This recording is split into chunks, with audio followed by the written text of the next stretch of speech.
नमस्कार दोस्तों, पीसीएस क्रांति प्लेटफॉर्म के साइंस घटना चक्र में आप सबका दिल से स्वागत करते हैं।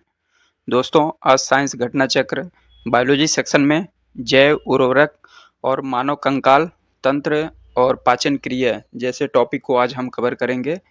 यह तीनों टॉपिक आपके प्रीलिम्स के लिए, खासकर यूपीएससी हो, पीसीएस हो, जिसमें जो है यहाँ से कम 3 से 4 क्वेश्चन जो है आते हैं हर साल। और इसमें हम आपको 1995 से 2025 तक के पीवाईक्यू पे डिस्कस करेंगे। उसमें आने वाले संभावित क्वेश्चन और अधिक से अधिक फैक्ट और कुछ ट्रिक पे भी हम बात करेंगे, जो आपको क्वेश्चन सॉल्व करने में काफ़ी हेल्प करेगा। ठीक है? और इसके पहले हम कई महत्वपूर्ण टॉपिक बायोलॉजी सेक्शन का कवर करा चुके हैं, तो आप हमारे पुराने क्लास को भी देखने के लिए प्लेलिस्ट में जाके हमारे चैनल से जुड़ के देख सकते हैं। ठीक है? चैनल पे अगर आप नए हैं, सब्सक्राइब करें, बेल आइकन पे बटन ज़रूर दबाएं और इस क्लास का पीडीएफ लेने के लिए आप हमारे टेलीग्राम से भी जुड़ सकते हैं, जिसका लिंक हम आपको डिस्क्रिप्शन में दे देंगे। ठीक है? तो चलिए हम अपने क्लास पे चलते हैं। सबसे पहला टॉपिक जैव उर्वरक है। इसके बारे में थोड़ा सा जानने का प्रयास करते हैं। जैव उर्वरक एक सूक्ष्म जीवों और जीवाणुओं से युक्त खाद है। इस खाद में मौजूद लाभकारी सूक्ष्म जीवाणु वायुमंडल में पहले से विद्यमान नाइट्रोजन को फसलों को उपलब्ध कराते हैं। ये मिट्टी में मौजूद अघुलनशील फास्फोरस को जल में घुलनशील बनाकर जो है पौधों को उपलब्ध कराने का भी कार्य करते हैं। फास्फोबैक्टीरिया और माइकोराइजा नामक जैव उर्वरकों का प्रयोग खेत में फास्फोरस की उपलब्धता में 20 से 30% की जो है वृद्धि होती है। इससे जैव उर्वरक के कुछ एग्जाम्पल देखते हैं। नाइट्रोजन स्थिरीकरण करने वाले जैव उर्वरक कौन कौन से हैं? राइजोबियम, एजोडोबैक्टर और एजोस्पिरिलम, एसिटोबैक्टर, नीलहरी शैवाल। फास्फोरस घुलाने वाले उर्वरक कौन कौन से हैं? Bacillus, Pseudomonas, Aspergillus.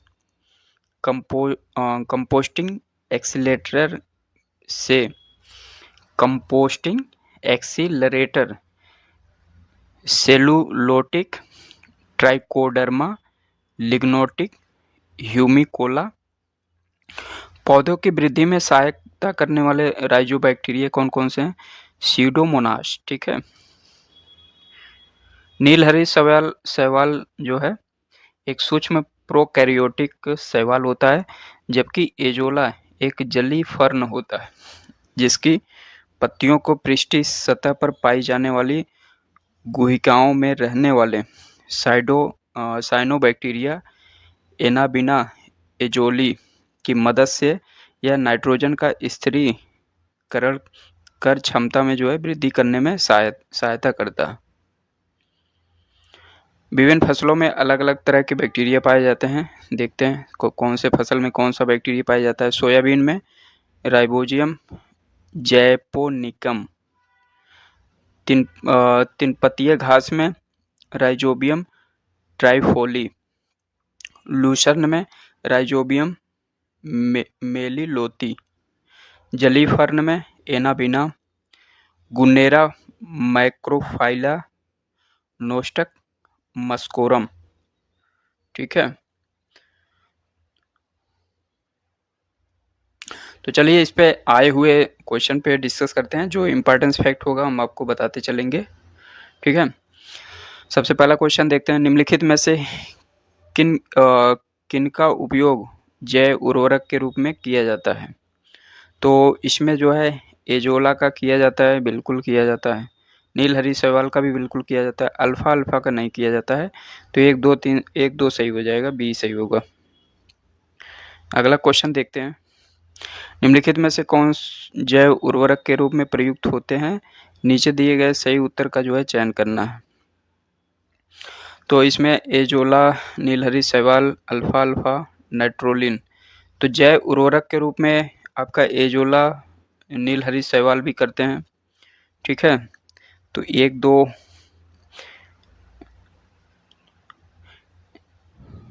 जैव उर्वरक के रूप में देखिए आपका एजोला तो है ही, नील हरी शैवाल बताया ही आपको, और अल्फा अल्फा अल्फा अल्फा इस प्रकार नील हरी शैवाल और एजोला जैव उर्वरक, जबकि अल्फा अल्फा एक प्रकार का फलीदार पौधा है।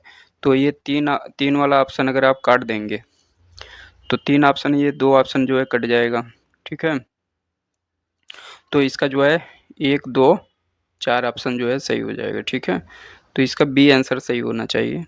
इसमें जो है कमीशन इसको हटा दिया है, इसमें आंसर में जो है कन्फ्यूजन था। अगला क्वेश्चन देखते हैं। निम्नलिखित में से कौन जैव उर्वरक के रूप में उपयोग किया जाता है? तो जैव उर्वरक के रूप में राइजोबियम है, नील हरी शैवाल है, एजोला, उपयुक्त सभी। तो इसमें से तो सभी ऑप्शन सही हैं। अगला क्वेश्चन देखते हैं। निम्नलिखित में से कौन सा एक नाइट्रोजन स्थिरीकरण करने वाला जीव नहीं है? सबसे पहले क्वेश्चन करते समय दोस्तों आप कीवर्ड्स को जो है अंडरलाइन कर लीजिए, ताकि आपको क्वेश्चन में क्या ढूंढना है, सही ढूंढना है या गलत ढूंढना है, वो आपको जो है उसमें दिक्कत ना हो कोई।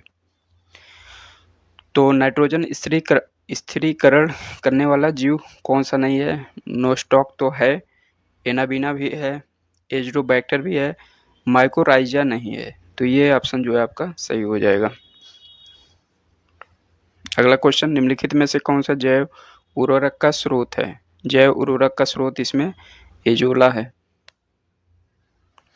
निम्नलिखित में से कौन एक जैव उर्वरक है? ये भी क्वेश्चन वही रिपीट है, तो एजोला हो जाएगा। अगला क्वेश्चन देखते हैं। पशुओं विशेषतः दुधारू गौ के अनुपूरक भोजन के रूप में प्रयुक्त जैव उर्वरक कौन सा है? तो इसमें जो है एजोला हो जाएगा, ठीक है। अगला क्वेश्चन देखते हैं। निम्नलिखित में से कौन सा एक सुलेमित नहीं है? नील हरी शैवाल जैव उर्वरक, ये तो सुलेमित है। क्रायोसोपा माहो नियंत्रण, ये भी जो है आपका सही है। बायो 902 सरसों का काया क्लोन, ये भी सही है। एज़ोबैक्टर जैव कीटनाशी, ये गलत हो जाएगा। ये एक प्रकार से जैव उर्वरक है एज़ोबैक्टर। अगला क्वेश्चन, निम्नलिखित में से कौन सा जैविक नाइट्रोजन निर्धारण से संबंधित है? तो लाल शैवाल, भूरा हरा शैवाल, नील हरित शैवाल, इसका आंसर हो जाएगा, ठीक। निम्नलिखित किस फसल में नील हरी शैवाल मुख्यतः जैव उर्वरक के रूप में प्रयोग किया जाता है? तो ये धान में किया जाता है। अगला क्वेश्चन देखते हैं। नील हरी शैवाल का उपयोग नत्रजन आपूर्ति हेतु किया जाता है। बाजरा को, मक्का को, धान को किया जाता है, ठीक है। इसमें से कौन सा सुलेमित नहीं है? Next question. तो सुलेमित नहीं है खोजना है। नील हरी शैवाल धान में पाया जाता है, बिल्कुल सही। राइजोबियम लेग्यूमिनिसेरम मटर में पाया जाता है, ये सही है। एज़ोबैक्टर गेहूं में पाया जाता है, ये भी सही है। एजोला मक्का में पाया जाता है, ये गलत हो जाएगा। आपका यही आंसर सही हो जाएगा, ठीक है। अगला क्वेश्चन देखते हैं। निम्न के साथ मिलाने से एजोला एक अच्छा उर्वरक होता है। नील हरी शैवाल के साथ मिलाने से, दोनों एक दूसरे के सहचरी हैं। अगला देखते हैं। निम्नलिखित में से कौन से सूक्ष्म जीव जैव उर्वरक के रूप में प्रयुक्त किए जाते हैं? साइनोबैक्टीरिया। अगला क्वेश्चन देखते हैं। एजोला बहुधा जैव उर्वरक के रूप में प्रयुक्त किया जाता है क्योंकि इसकी सहचारी अभी जस्ट बताए हैं। तो कौन सा है? नील हरित शैवाल। एजोला एक का क्या है? जली फर्न है। जली फर्न जिसे जैव उर्वरक के रूप में प्रयोग किया जाता है, ये आपका एजोला हो जाएगा। जली पौधा जिसे प्रायः जल प्लावित धान के खेत में जैव उर्वरक के रूप में प्रयोग किया जाता है, वह क्या है? एजोला। एजोला नाइट्रोजन स्थिरीकरण की क्षमता में भी काफ़ी सहायक होता है। अगला क्वेश्चन, निम्नलिखित में से कौन सा फास्फेटिक जैव उर्वरक है? तो आपका राइजोबियम नहीं, नीलहरी शैवाल नहीं, एजोला नहीं, वेस्कुलर अर्बुस्कुलर माइकोराइजा, ये आपका आंसर सही हो जाएगा। ठीक है, अगला क्वेश्चन देखते हैं। खेती में बायोचार का क्या उपयोग है? बायोचार का खेती में क्या उपयोग है? इसमें से सही आंसर आपको ढूंढना है। तो बायोचार ऊर्ध्वाधर खेती में वृद्धिकर माध्यम ग्रोइंग मीडियम के अंश के रूप में प्रयुक्त किया जाता है। तो ये बिल्कुल सही बात है। जब बायोचार वृद्धिकर माध्यम के अंश के रूप में प्रयुक्त किया जाता है तो वह नाइट्रोजन यौगिकीकरणकारी सूक्ष्मजीवों की वृद्धि को भी बढ़ावा देता है। तो ये भी ऑप्शन बिल्कुल आपका सही हो जाएगा। जब बायोचार वृद्धिकर माध्यम के अंश के रूप में प्रयुक्त किया जाता है तब वह उस वृद्धिकर माध्यम की जलधारण क्षमता को अधिक लंबे समय तक बनाए रखने में सहायता होता है। तो ये भी ऑप्शन सही है, तीनों ऑप्शन सही हो जाएगा। अगला क्वेश्चन देखते हैं, निम्नलिखित में से कौन सा कथन कंपोस्ट के संदर्भ में सही नहीं है? सबसे पहला कीवर्ड्स पकड़िए। इसमें जैव निम्नीकरण कचरे का अपघटन गड्ढे में होता है, नहीं तो ये गलत हो जाएगा आपका। कौन सा सही नहीं है? ठीक है, कौन सा सही नहीं है? तो ये तो इसमें जैव निम्नीकरण कचरे को गड्ढे में होता है, ये ऑप्शन तो सही है, मतलब आंसर सही है आपका। ओ सॉरी, मतलब स्टेटमेंट जो है सही है, लेकिन आंसर हमें क्या ढूंढना है? सही नहीं है। इसमें कार्बनिक पदार्थ का पोषक तत्व अधिक मात्रा में होता है, तो ये स्टेटमेंट भी सही है। गड्ढों में अपशिष्ट पदार्थों की निम्नीकरण प्रक्रिया में केचुआ धीमा कर देता है, तो ये भी ऑप्शन जो है सही है। नहीं, ये ऑप्शन जो है गलत हो जाएगा। गड्ढों में अपशिष्ट पदार्थों की निम्नीकरण प्रक्रिया को केचुआ जो है धीमा नहीं करता है बल्कि तेज कर देता है। ठीक है, तो ये आंसर आपका सही हो जाएगा। अगला क्वेश्चन देखते हैं।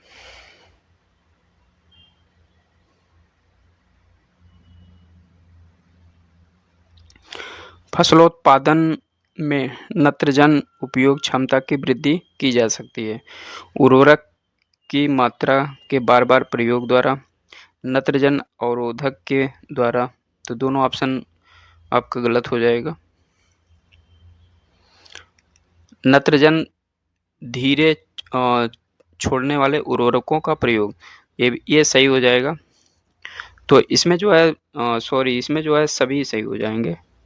मतलब उर्वरक की मात्रा बार बार प्रयोग करने से भी नत्रजन का उपयोग क्षमता बढ़ती है, नत्रजन अवरोधक के प्रयोग द्वारा भी बढ़ता है। तो इसमें सभी ऑप्शन सही हो जाएगा। अगला क्वेश्चन देखते हैं। नाइट्रोजन स्थिरीकरण जीवाणु किस पौधे की जड़ के साथ संयोजन करता है? तो वो दाल के साथ करता है। अगला क्वेश्चन देखते हैं, निम्नलिखित में से कौन से नाइट्रोजन यौगिकीकरण पादप है? नाइट्रोजन यौगिकीकरण पादप कौन कौन से है? तो इसमें कूट में कौन सा सही है देखना है। ठीक है, तो ये अल्फा जो है निम्नलिखित नाइट्रोजन यौगिकीकरण पादप है, तो ये अल्फा बिल्कुल सही है। चौलाई ये गलत हो जाएगा। ठीक है, और चना ये सही है। तिप्तिया घास ये भी सही है, और कुल्फा ये गलत हो जाएगा। पालक ये भी गलत हो जाए। तो 1, 3, 4 इसका जो है ऑप्शन सही होगा। नेक्स्ट क्वेश्चन देखते हैं। इनमें से कौन सा पौधा नाइट्रोजन स्थिरीकरण में सहायक नहीं है? सही है, ठीक है, आपको सहायक नहीं पता करना है। तो ये धान इसमें से नहीं है। सोयाबीन में नत्रजन स्थिरीकरण के लिए जिम्मेदार बैक्टीरिया कौन सा है? Rhizobium japonicum. नेक्स्ट क्वेश्चन देखते हैं। लेग हीमोग्लोबिन पाई जाती है। लेग हीमोग्लोबिन कहाँ पाया जाता है? लेग्यूम मूल ग्रंथियों में पाया जाता है।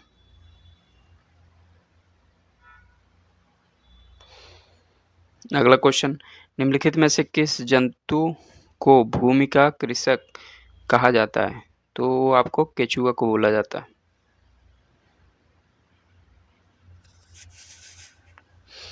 तो अगला टॉपिक है दोस्तों मानव शारीरिकी एवं क्रिया विज्ञान के बारे में देखते हैं। सबसे पहला टॉपिक इसका कंकाल एवं मांसपेशी तंत्र के बारे में देखते हैं। मानव का कंकाल तंत्र दो भागों में डिवाइड है।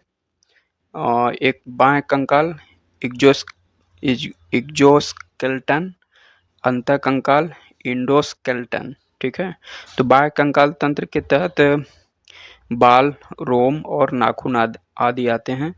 अंतःकंकाल तंत्र के अंतर्गत शरीर के भीतर का अस्थि पंजर स्केलेटन फ्रेम आता है। ठीक है, अंतःकंकाल एक प्रकार से इसको भी दो पार्ट में डिवाइड किया गया, अच्छी कंकाल और उपांकी कंकाल। तो अच्छी कंकाल में 80 हड्डियां पाई जाती हैं और उपांगी कंकाल में 126 हड्डियां पाई जाती हैं। मानव शरीर की सबसे छोटी हड्डी स्टेपीज होती है जो कान में पाई जाती है, जबकि सबसे बड़ी हड्डी फीमर होती है जो जांघ में पाई जाती है। खोपड़ी में कुल कितने हड्डियां होती हैं? 29 हड्डियां होती हैं। 8 मस्तिष्क में, पूरे मस्तिष्क का एक प्रकार से कपाल का निर्माण करता है, और 14 हड्डियां चेहरे का निर्माण करती हैं, और 6 हड्डियां जो है हमारे कानों में पाई जाती हैं।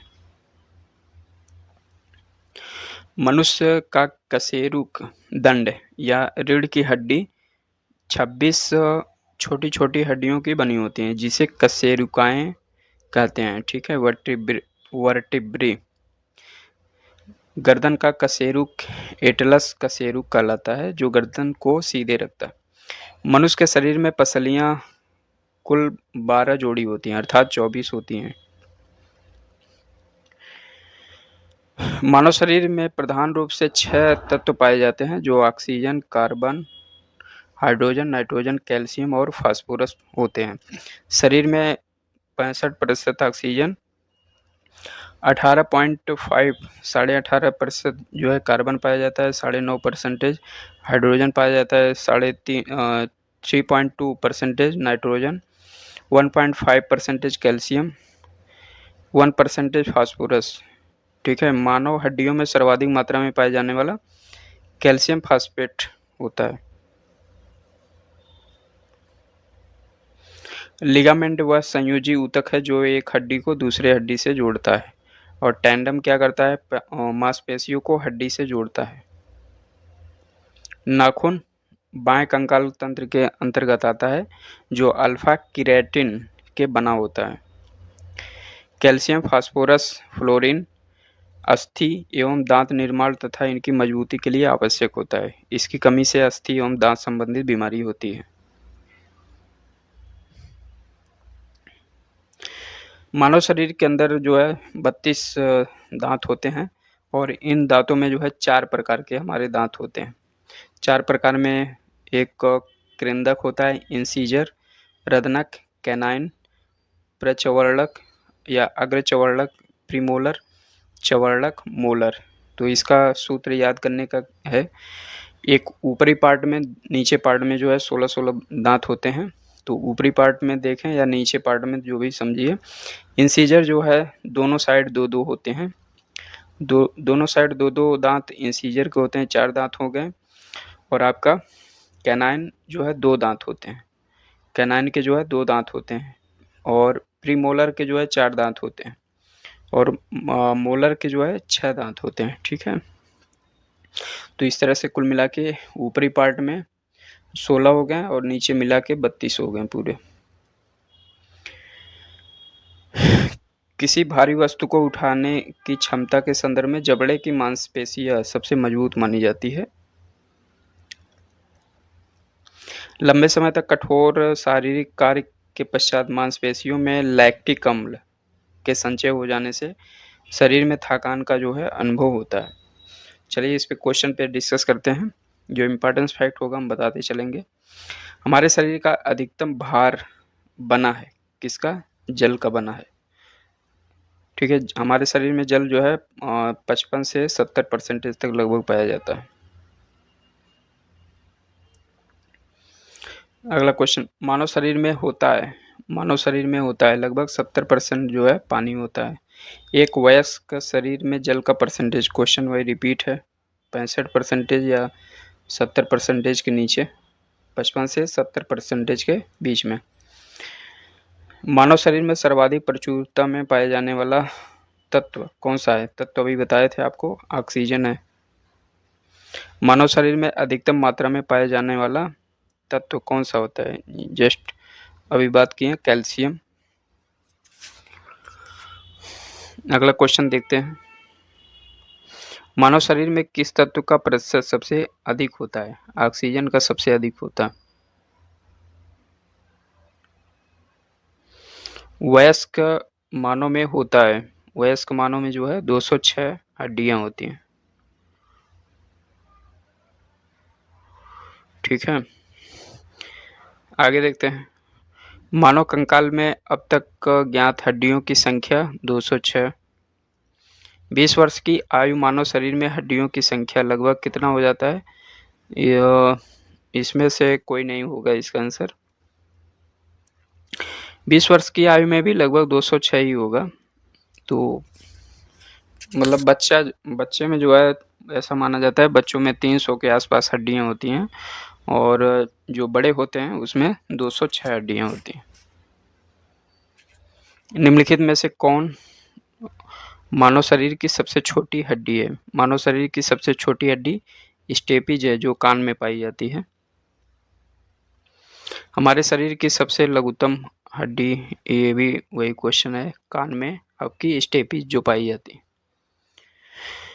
मनुष्य खोपड़ी में कुल कितनी हड्डियां होती हैं? ये 28 होती हैं।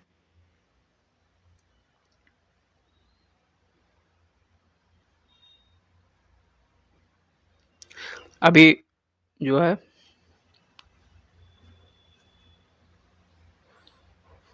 इसमें जो है मानव खोपड़ी में जो है, अभी इसके पहले हम बताए थे 29 हड्डियां होती हैं, लेकिन इसमें 28 दिया है।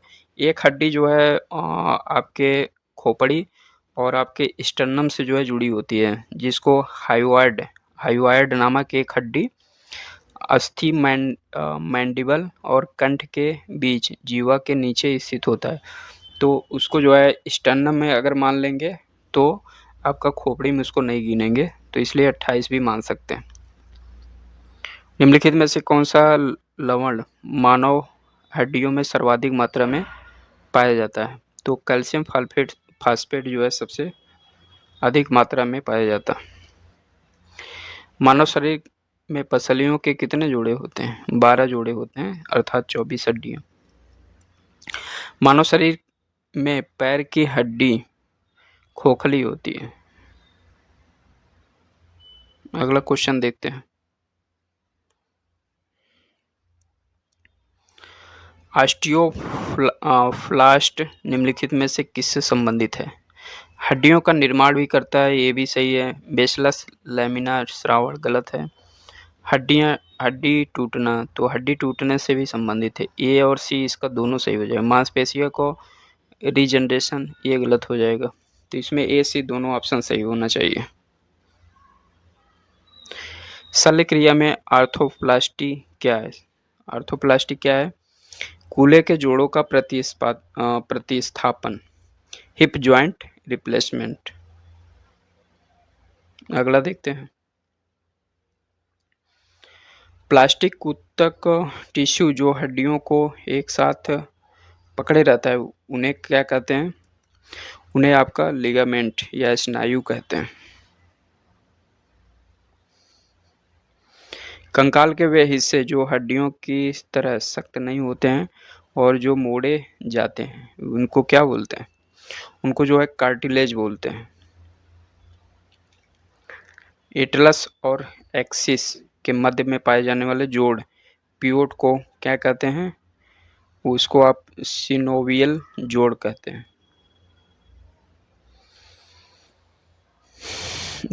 दांतों पर जमी परतें बनी होती हैं। जमी परतें किसका बनी होती हैं? वो आपका भोजन के कण, थूक, मुख अम्ल और बैक्टीरिया से बना होता है। अगला क्वेश्चन देखते हैं।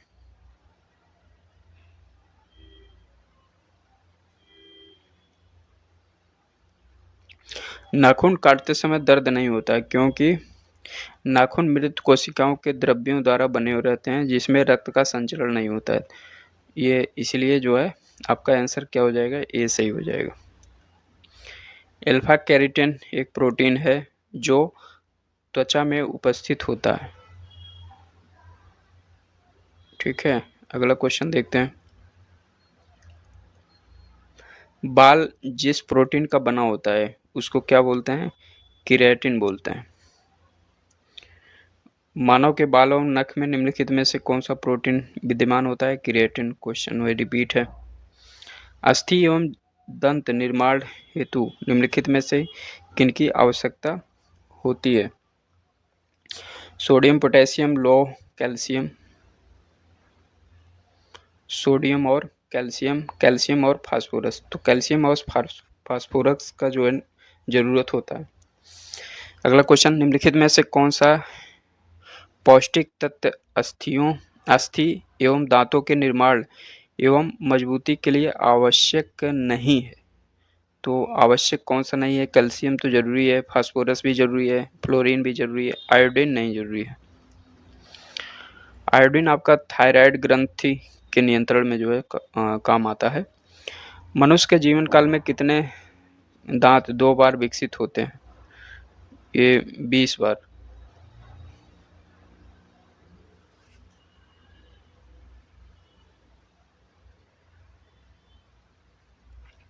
अगला क्वेश्चन, निम्नलिखित में से कौन हमारे शरीर का सबसे दृढ़ भाग है?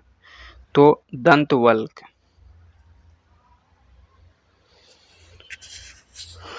आगे देखते हैं।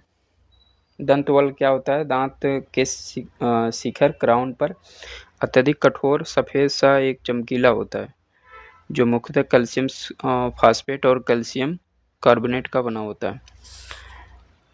मानव शरीर की मांसपेशियों के बारे में निम्नलिखित में से कौन सा गलत है?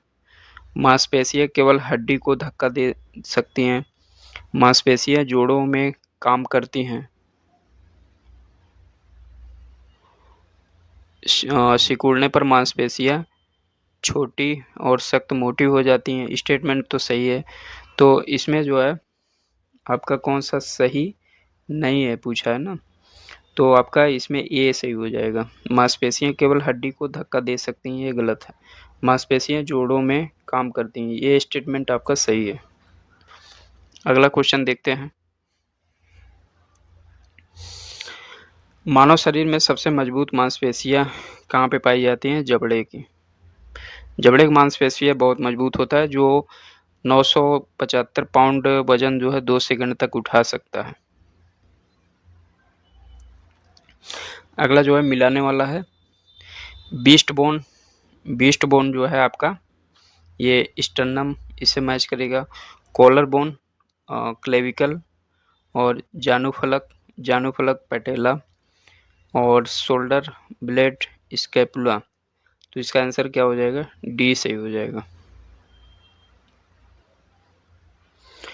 अगला टॉपिक है पाचन तंत्र। पाचन तंत्र के बारे में हम एक मैप आपको बता देते हैं। मैप से अगर मैप समझ गए तो आप ये पाचन तंत्र की सारी चीज़ों को अच्छे से समझ जाएंगे। ठीक है, तो चलिए हम इसको देखते हैं। सबसे पहले हमारा शरीर जो होता है, हमारा शरीर में भोजन का पचना जो है मुख से शुरू हो जाता है। मुख में जो लार होता है वहाँ से जो है पचना शुरू होता है। मुख में लार के बारे में देखते हैं। लार क्या करता है? लार जो है स्टार्च को शर्करा में जो है तोड़ता है। लार में जो है 95% जो है जल होता है और इसी में जो है लाइसोजाइम पाया जाता है वो लाइसोजाइम क्या करता है, जीवाणुओं को जो है नष्ट करता है।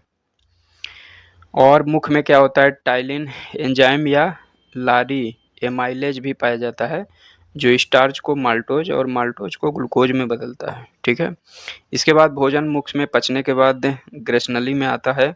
ग्रसनली में भोजन को आमाशय तक जो है ले जाने का काम करता है। डायाफ्राम से होते हुए आमाशय में भोजन सबसे पहले आता है।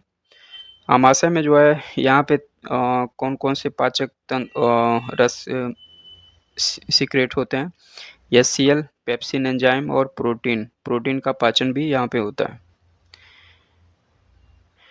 और पेप्सिन क्या करता है, पेप्सिन जो है पेप्सिन एंजाइम प्रोटीन को अमीनो अम्ल में बदलता है। आमाशय के बाद भोजन जो है आपका ये पित्ताशय में आता है। यकृत और पित्ताशय में आता है। पित्ताशय में जो है एक प्रकार से वसा का इसमें इमल्सीकरण होता है। इसमें पित्त का एक प्रकार से भंडारण होता है और इसमें पित्त का उत्पादन भी होता है। यकृत में जो है पित्त का उत्पादन होता है। यकृत में क्या क्या होता है, पित्त का उत्पादन, ग्लाइकोजेनेसिस भी बनता है जो ग्लूकोज का ग्लाइकोजन में जो है परिवर्तन करता है। और यूरिया का संश्लेषण भी यहाँ पे होता है यकृत में। ठीक है। यकृत के बाद भोजन आपका छोटी आंत में जाता है। छोटी आंत में कार्बोहाइड्रेट का पाचन होता है, वसा का पाचन, प्रोटीन का पाचन होता है और पचे हुए भोजन का पदार्थों का जो है अवशोषण भी होता है। और छोटी आंत से संबंधित ड्यूडेनम, जेजुनम और इलिया, ये तीनों का संबंध जो है छोटी आंत से है। छोटी आंत के बाद भोजन जो है अग्नाशय में जाता है। अग्नाशय में जो है अग्नाशयी रस का एक प्रकार से उत्पादन होता है और इसके साथ साथ एमाइलेज और लाइपेज का भी इसमें बनता है। और इसमें और एक रस बनता है ट्रिप्सिन, जो प्रोटीन को पॉलीपेप्टाइड में बदलता है। और इसके साथ साथ कार्बोहाइड्रेट, वसा और प्रोटीन का भी पाचन होता है अग्नाशय में। अग्नाशय के बाद भोजन जो है बड़ी आंत में आती है। बड़ी आंत सीकम, कोलन और एक प्रकार से जो है सीकम, कोलन और मलासन जो है, इसका संबंध जो है सीकम, कोलन और मलासन से संबंधित है। और इसमें जल का शोषण होता है, जल का अवशोषण होता है बड़ी आंत में। इसके बाद भोजन आपका एक प्रकार से यहाँ पे अपेंडिक्स और गुदा के माध्यम से जो है जो पचा हुआ जो थोड़ा बहुत बचा रहता है वो सब गुदा के मार्ग से जो है बाहर निकल आता है मल के रूप में। ठीक है।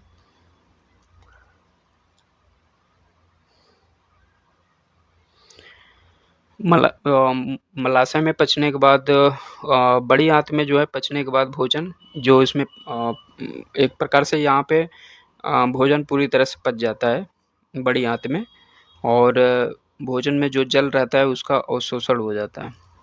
और सीकम, कोलन और मलाशय का संबंध भी इसी से है। तो इस फिगर को अगर आप समझ जाएंगे तो आपके जो इम्पोर्टेंस क्वेश्चन होंगे फैक्ट आपको समझ में आ जाएगा। तो हम इस पे डायरेक्ट क्वेश्चन पे डिस्कस करते हैं। आपको मोटा मोटा फैक्ट हम आपको मैप में बता दिए हैं। मानव शरीर में पाचन का अधिकांश भाग किस अंग में संपन्न होता है, तो आपकी छोटी आंत में सबसे ज़्यादा संपन्न होती है। अगला देखते हैं, निम्नलिखित में से जीभ के स्वाद नहीं है। जीभ के स्वाद कौन से नहीं हैं? जीभ का स्वाद जो है आपका मीठा नहीं है। नहीं, मीठा तो होता है, ये स्टेटमेंट तो सही है। कड़वा भी होता है, नमकीन भी होता है, एक मिनट, मसालेदार होता है, नहीं, ये गलत हो जाएगा, ये आपका गलत हो जाएगा। और उमामी होता है, बिल्कुल। खट्टा भी होता है, तीखा नहीं होता है। ठीक है। तो 4 और 7 इसका सही हो जाएगा, अर्थात जो है तीखा और मसालेदार नहीं होता। कड़वाहट के लिए मानव जीभ का संवेदनशील क्षेत्र कौन सा है? पीछे का भाग जो है कड़वाहट के लिए जाना जाता है। मानव जीभ का अग्र भाग जो है मीठे के लिए, पश्च भाग कड़वे के लिए, पार्श्व किनारे जो है खट्टे के लिए, अग्र छोर एवं किनारे नमकीन स्वादों का अनुभव कराता है। मनुष्य का मुख गुहा में निम्नलिखित में से किसका पाचन प्रारंभ होता है? कार्बोहाइड्रेट का जो है मुख से पाचन होना शुरू होता है। लार निम्न में से किस पाचन में सहयोगी होता है? स्टार्च के पाचन में। निम्नलिखित में से कौन सा लार की सहायता से पच जाता है? स्टार्च। स्टार्च को जल अपघटन से ग्लूकोज बनाने वाला एंजाइम कौन सा होता है? एमाइलेज। कथन कारण वाला क्वेश्चन देखते हैं। मानव शरीर में यकृत वसा के पाचन में महत्वपूर्ण भूमिका निभाता है। यकृत दो महत्वपूर्ण वसा पाचक एंजाइम का जो है उत्पादन भी करता है। तो इसमें जो है दोस्तों ये पहला वाला सही हो जाएगा, दूसरा वाला गलत हो जाएगा, ये सही हो जाएगा, आर गलत। अर्थात जो है यकृत दो महत्वपूर्ण वसा पाचक एंजाइम उत्पन्न नहीं करता, ये गलत हो जाएगा। मानव शरीर में यकृत वसा के पाचन में महत्वपूर्ण भूमिका निभाता है, पहला सही हो जाएगा। अगला क्वेश्चन देखते हैं। हाइड्रोक्लोरिक एसिड किस अंग में स्रावित होता है? ये आपका अमाशय में होता है। एंजाइम क्या होता है? एक बायो उत्प्रेरक का काम करता है। एंजाइम मूलतः क्या होता है? एंजाइम मूलतः आपका एक प्रोटीन होता है। ये अधिकतर एंजाइम होते हैं प्रोटीन होते हैं। एंजाइम, ये भी क्वेश्चन वही रिपीट है। जैविक सिस्टम में रासायनिक क्रिया की प्रतिक्रिया को तेज करने के लिए उत्तरदायी पदार्थ क्या होता है? एंजाइम। अगला क्वेश्चन देखते हैं। एंजाइम के संदर्भ में निम्नलिखित में से कौन सा कथन सही है? वे जैव उत्प्रेरक होते हैं, बिल्कुल सही होता है। वे शरीर में उसी स्थान पर अपना कार्य करते हैं जहां वे उत्पादित होते हैं, तो ये स्टेटमेंट भी सही हो जाएगा, दोनों सही हो जाएगा, सी। अगला क्वेश्चन। निम्नलिखित में से कौन सा एंजाइम ग्लूकोज को इथेनॉल में परिवर्तन करने में जो है प्रेरित करता है? वो जाइमेज।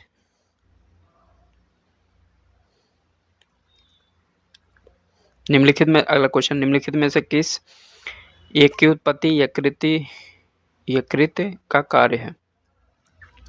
यकृत का कार्य जो है यूरिया का भी निर्माण करता है और इसके साथ जो है पित्त का भी उत्पादन करता है, रक्त प्लाज्मा के कुछ प्रोटीन का उत्पादन करता है, ग्लाइकोजेनेसिस क्रिया द्वारा ग्लूकोज का ग्लूकोजोन में जो है परिवर्तन भी करता है, रक्त में अमीनो अम्ल का नियमन, विषाक्त अमोनिया को यूरिया में जो है परिवर्तन करता है। अगला क्वेश्चन। निम्नलिखित लिपिड्स का पाचन निम्नलिखित में से कुछ ही उपस्थिति में होता है? लिपिड्स का पाचन किसके द्वारा होता है? ये आपका पित्त अम्ल के द्वारा, ये स्टेप पहला सही हो जाएगा। और लाइपेज के द्वारा भी होता है, बिल्कुल सही। पेप्सिन होता है नहीं, ये तीसरा गलत हो जाएगा, 1 2 सही हो जाएगा, अर्थात सी सही होगा। एंजाइम लाइपेज का स्रोत है, एंजाइम लाइपेज का स्रोत है, तो किसका? अग्नाशय में। मानव तंत्र में निम्नलिखित में से कौन सा एक पाचक एंजाइम नहीं है? कौन सा एंजाइम नहीं? गैस्ट्रिन।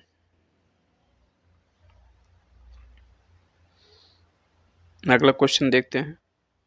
गैस्ट्रिन क्या है? गैस्ट्रिन एक हार्मोन्स है जो आमाशय में जी सेल तथा ग्रहणी द्वारा जो है मुक्त होता है।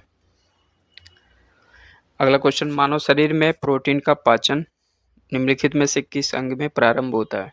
तो अमाशय में होता है।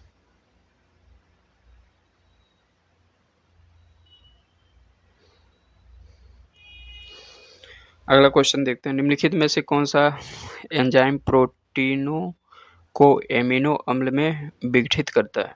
तो पेप्सिन होता है। कथन कारण देखते हैं, हमारे शरीर में सभी प्रोटीनों का पाचन केवल क्षुद्रांत में होता है। इस कीवर्ड को पकड़िए, ये स्ट्रेट फॉरवर्ड स्टेटमेंट है, तो इसलिए ये कथन गलत हो जाएगा। अग्नाशय से प्रोटीनों का पाचन करने वाली एंजाइम को क्षुद्रांत में छोड़ा जाता है, तो ये स्टेटमेंट सही हो जाएगा।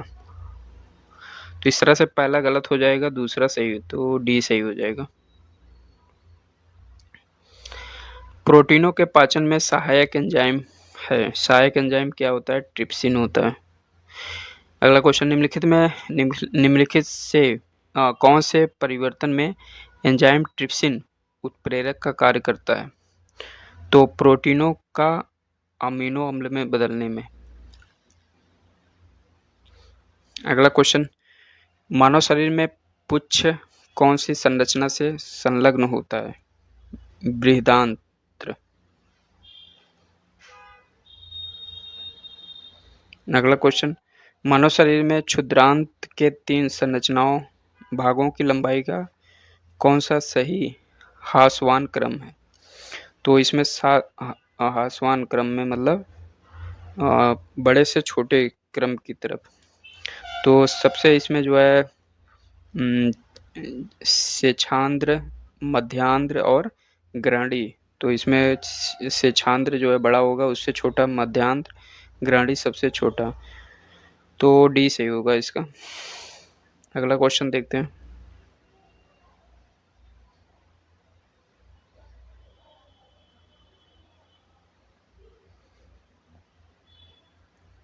अगला क्वेश्चन कथन कारण दिया है, मानव शरीर सेलुलोज के पाचन में असक्षम होता है। मानव शरीर जो है सेलुलोज का पाचन नहीं करता है, ये स्टेटमेंट सही है। सेलुलोज का पाचन जो है जानवरों में होता है खासकर। मानव शरीर में स्टार्च अपघटक एंजाइम डायस्टोप विद्यमान रहता है, तो ये स्टेटमेंट भी आपका सही है। दोनों स्टेटमेंट सही है, लेकिन दोनों एक दूसरे का व्याख्या नहीं करता, तो इसलिए इसका आंसर जो है बी सही हो जाएगा। अब सही जोड़ा देखते हैं मिलाने वाला। सही जोड़े का चयन करना है, अम्लीय फास्फेट सूत्रकणिका चिन्ह किन जो ऑक्सीकारक कार्यों से संबंधित है? तो ये तो स्टेटमेंट सही है। ई कोलाई प्रतिबंधित एंडोन्यूक्लियस सेकेंड डीएनए को विशिष्ट स्थलों पर काटने के लिए, तो ये स्टेटमेंट गलत हो जाएगा। और नहीं, इसमें आपको सही जोड़े का चयन करना है ना, तो पहला वाला जो है गलत हो जाएगा। और ई कोलाई का प्रतिबंधित एंडोन्यूक्लियस सेकेंड डीएनए को एक प्रकार से डीएनए को विशिष्ट स्थलों से काटने के लिए प्रयोग किया जाता है, तो बी इसका जो है सही हो जाएगा। एक्रोसिन अंडे के कार्टिकल कणों द्वारा स्रावित जो बहुशुक्राणु निषेचन को रोकता है, तो ये गलत हो जाएगा। सिक्सिनिक डिहाइड्रोजिनेसस एंजाइम जो उपापचयों का जल अपघटन करता है, तो ये भी गलत हो जाएगा आपका। इकोलाई से स्रावित एक एंजाइम ई कोलाई प्रतिबंधित एंडोन्यूक्लियस सेकेंड या EcoR2 डीएनए को विशिष्ट स्थानों पर काटने में प्रयुक्त किया जाता है।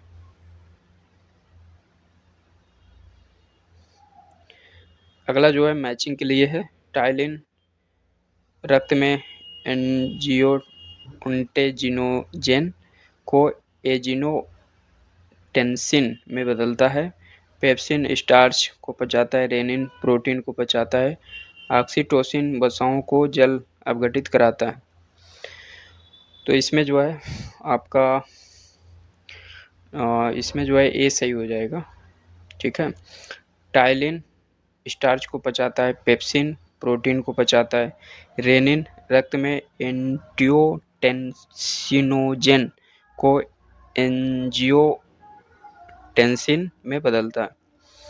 ऑक्सीटोसिन मृषल पेशियों स्मूथ मसल्स में सिकुड़न प्रेरित करता है।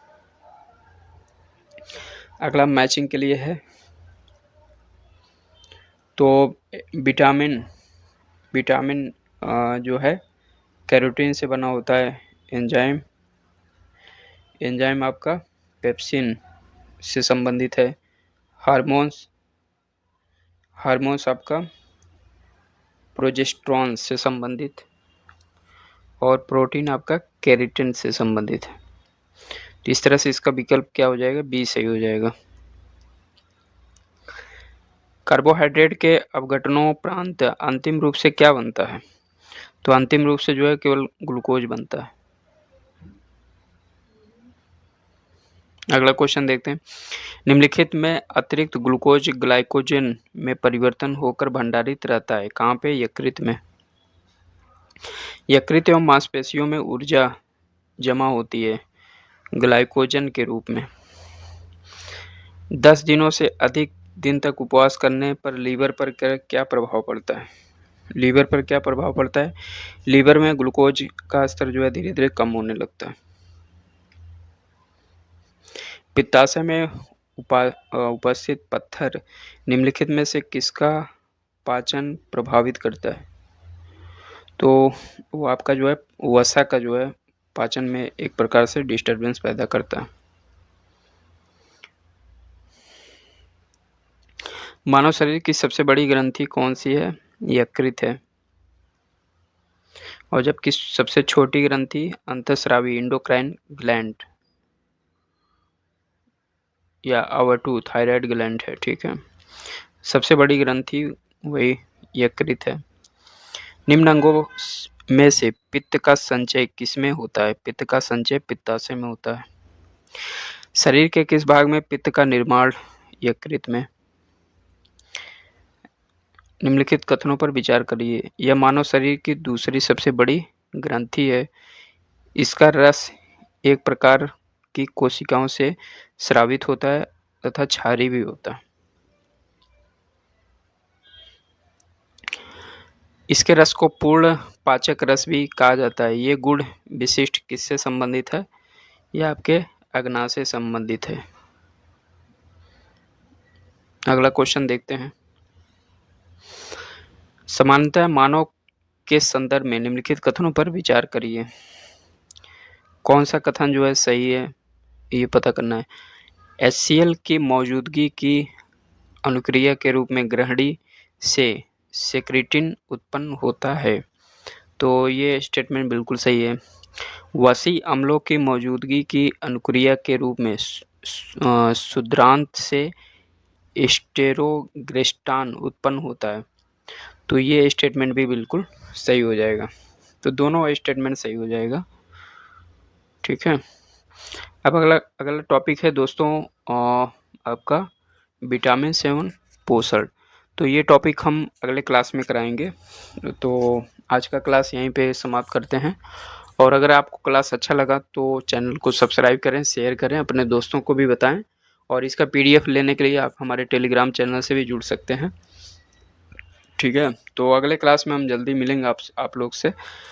और अगर आप इसमें कुछ सुधार करना चाहते हैं तो आप हमें एक कमेंट्स भी कर सकते हैं, ताकि हम आपको अच्छा से अच्छा जो है कंटेंट आपको प्रोवाइड कराने का प्रयास करें। ठीक है, चलिए इसी के साथ धन्यवाद आप सबका।